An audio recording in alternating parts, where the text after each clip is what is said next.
Aloha, everybody. Today I'm going to talk about a quote which I really enjoy from A Course in Miracles. Um, it's from chapter 11, verse 4. And it says that the ego always attacks on behalf of separation.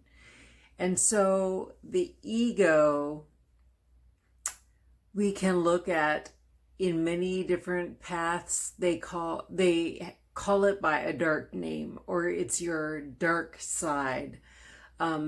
Different like kind of forms this takes, but the ego, your dark side, always attacks on behalf of separation. A really, really, really spectacular quote from A Course in Miracles. And it also takes forms in different spiritual paths.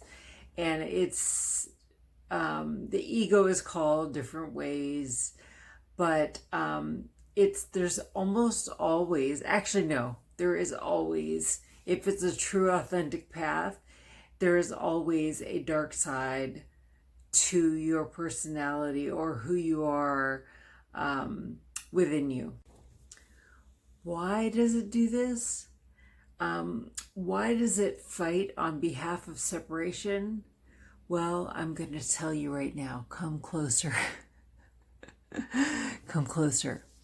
So it wants to make you feel separate from God or your source or your higher power so that it can get more power and control over you and the way you think and all aspects of you.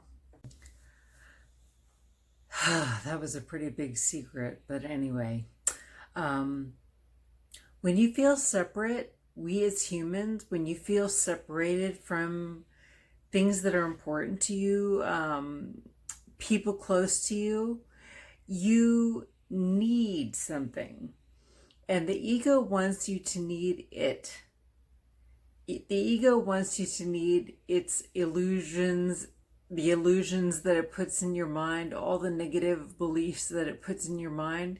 It wants you to really believe that and believe it's your best friend and it's your buddy and wants you to buddy up with it so it can have more power.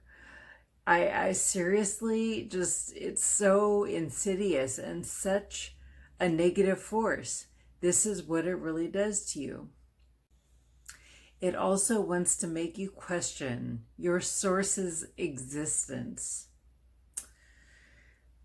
I went back and forth for years.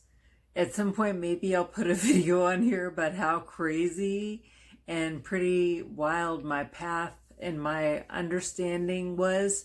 I was reaching for God, trying to understand, but the ego kept trying to make me feel separated.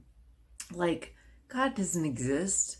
All you need is me. You need me here as a little devil on your shoulder that will talk to you and be there for you and be your best friend. You don't need God. You just need me. Little old me. So anyway, in addition to all of what I said, that whole questioning time and back and forth that I went through for years, I have now, and mostly since I met my husband, come to realize and experience God's absolute existence. No one can make me question God anymore by saying, "Oh, it doesn't exist. It doesn't exist. God doesn't exist. It's not real." Because I have literally experienced in ways that I cannot question any longer. It's an absolute in my life. If you question the same kinds of things that I questioned before, put it down in the comments. Tell me that you experience the same thing. I can't say that I have all the answers, but I would definitely ask a few of my people that I go to who have knowledge beyond knowledge about the spiritual space. And if you have a question, put it down there. And I will go to those people that I know the answer. They've been studying these things for at least 40 years. So anyway, I hope somebody understood this, heard this, gave them a reason to think a little deeper.